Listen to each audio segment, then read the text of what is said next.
What's going on, guys? John here from The Real Talk, bringing you my third review in my IMDb's Top 250 Films project, and that is for 2013's Short Term 12, and it stars Brie Larson and John Gallagher Jr., and is directed by Destin Daniel Cretton. And the film is actually number 248 on that list, guys. If you guys want to know a little bit more about the project, I'll leave a link to the video where I announce it and discuss the project in more detail in the description down below. So if you guys are interested, check that one out. If not, let's just get right into the movie, guys. Starting with the negatives, as always, I had a problem with the way the film was shot in some scenes. You can tell that somebody's using it handheld and kind of just moving from spot to spot on the set and stuff like that. And while sometimes I'm a big fan of that, in this one I felt like there's just these shots that weren't really necessary to be shot that way. It kind of took me out a little bit from the film, but it's a very small, nitpick in my opinion. So, but other than that, guys, I had no negatives with this film.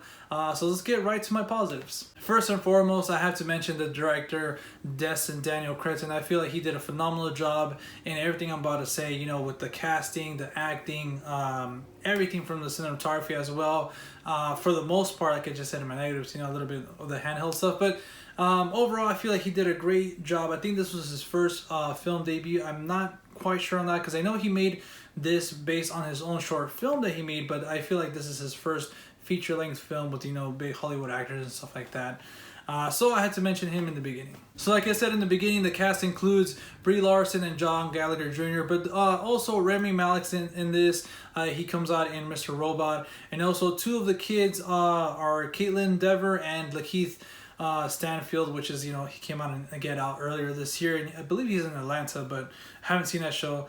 But like I said, the two main leads did a phenomenal job with their parts, guys, especially Brie Larson. I feel like this was the role that kind of showcased her talents and said, hey, you know what? Watch out for Brie. And obviously she ended up winning an Academy Award. But also John Gallagher Jr., guys, did a phenomenal job. I feel like he was my favorite of the movie personally, but just everybody overall did a great job. The cinematography in this, guys, was beautifully done, especially like one scene in particular was the opening credits where they show you all the different rooms that the kids stay in throughout the facility. It's just a lot of different colors just pop out of you. The film feels like alive because of that, I noticed that.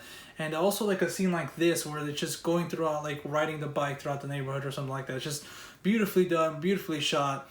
I did mention that in the beginning in the negatives that a lot of, not a lot, but some of the scenes were handheld, style. And I kind of, was, why are these scenes filmed like this instead of, like the rest of the movie? That's what I was trying to say, that the rest of the movie was, you can tell that it was well shot, and like just those scenes like kind of took you out. But like I said, the cinematography for the most part was well done. Lastly, I kind of want to circle back to Destin. I feel like he just did an incredible job, like I was saying, with the film and everything that it had to deal with, but also just the story and the messages and the themes, because this movie kind of deals with some heavy stuff, guys. And it could have been easily for a director to come into a movie like this and kind of mess it up and kind of make it kind of offensive, like not handle it well. But Destin did an incredible job, like I said, balancing those heavy themes even with like just some lighthearted comedy as well. And that's why I feel like the actors did a good job, because they had to deal with a lot in this movie. And just the characters themselves, like I was saying, the way they start and the way they finish, the struggles and their arcs in this, just so amazing, guys. Like I said, I just really enjoyed this movie, and I feel like it was kind of almost a complete package for me. So I kind of just had to try to sum all this stuff up in this last positive, guys. So yeah, let's go to my overall thoughts. Overall, guys, I love this movie and I thought it was great. I'm so bummed out it took me so long to actually watch it, but that's why I like this project that I'm doing. It kind of just makes me watch all these films that, like, damn, I want to watch this one. Like, oh, I'll make the time for this one. But with this, I actually have to watch them and stuff like that now, and that's not a bad thing. So with all that being said, guys, to all the positives and that little nitpick I said, I have to give Short Term 12 an 8.5 out of 10. And it seems to be like, just the past two movies too, without giving anything away, I've gave them 8.5s as well. So it's kind of interesting. Let's see if the next one is going to change. But yeah, guys, I highly recommend it if you haven't seen Short Term 12. It did come out in 2013, so you guys might have. But if you guys, if this movie just slipped under your radar, please check it out.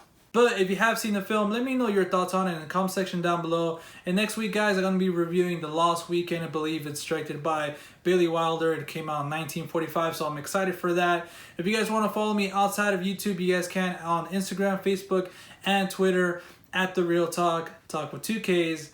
And as always, I'll see you at the movies. Later, guys.